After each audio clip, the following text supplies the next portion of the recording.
İlk olarak Ahmet Tanaydın ve ekibi, daha sonra Sayın Metin Batur bizlere Kırım Yırları dinletecek ve bizleri alıp Vatan Kırım'a götürecekler.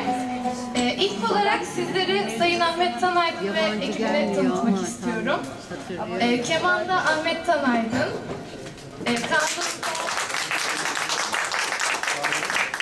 Kanun'da Salim Biçer, klarnette Cemal Tanaydın, udda Dicle Derman,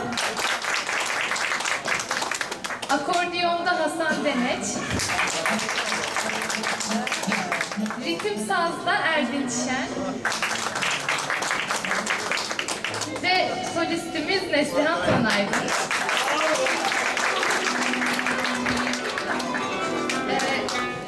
Ve şimdi bu güzel ekibimiz eşliğinde sizleri birinci parçamız Biz Kırım'dan Çıkanda ile baş başa bırakıyorum. Sayın Neslihan Tanaydın.